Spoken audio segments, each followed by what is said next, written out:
शहराची खबरबात या बातमीपत्राचे प्रायोजक आहेत Mac care super speciality hospital Ahmednagar.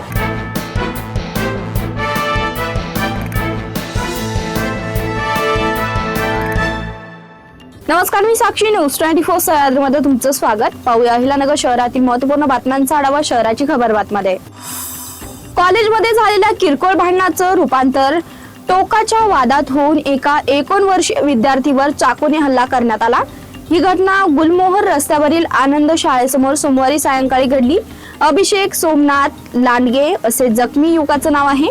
त्याच्यावर जिल्हा शासकीय रुग्णालयात उपचार सुरू असून त्याने दिलेल्या जबाबावरून तोफखाना पोलीस ठाण्यात गुन्हा दाखल करण्यात आला। शहरासाठी प्रस्तावित असलेल्या नवीन पाणी पुरवठा आणि भुयारी गटार योजनेसाठी जागतिक बँकेकडून अर्थसहाय्य घेण्याच्या प्रस्तावावरून महापालिका नगरकरांवर करवाढीचा बोजा लादणार असल्याचा आरोप चुकीचे व तथ्यहीन आहेत। दोन्ही योजनांपैकी एकच योजना विचाराधीन असून मनपाला केवळ 25% रक्कम स्वहिस्सा म्हणून उभारावी लागणार असल्याचं आयुक्त यशवंत डांगे यांनी स्पष्ट केलं। शहरातील सर्जेपुरा परिसरात गुप्तधन मिळवून देण्याचं आमिष दाखवून एका बंधुबाबाने महिलेसह तिच्या कुटुंबाची 50,000 रुपयांची फसवणूक केल्याचा धक्कादायक प्रकार समोर आलाय। एवढेच नव्हे तर संबंधित कुटुंबाला स्वतःचं घर पाडण्यास भाग पाडून अघोरी विधी करण्यात आल्याचा आरोपही करण्यात आलाय। या प्रकरणी तोफखाना पोलीस ठाण्यात कथित बंधुबाबा विरुद्ध गुन्हा दाखल करण्यात आलाय।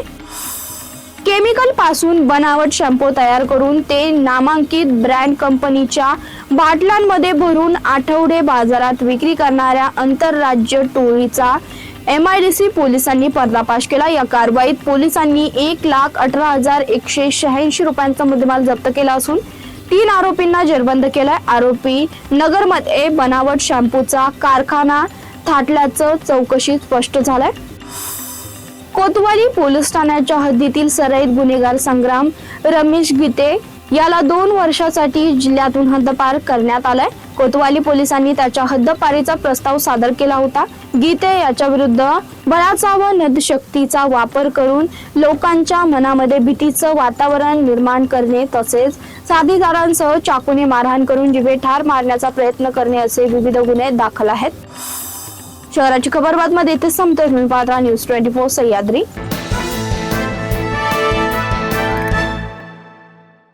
या बातमीपत्राचे प्रायोजक होते Mac care super speciality hospital Ahmednagar.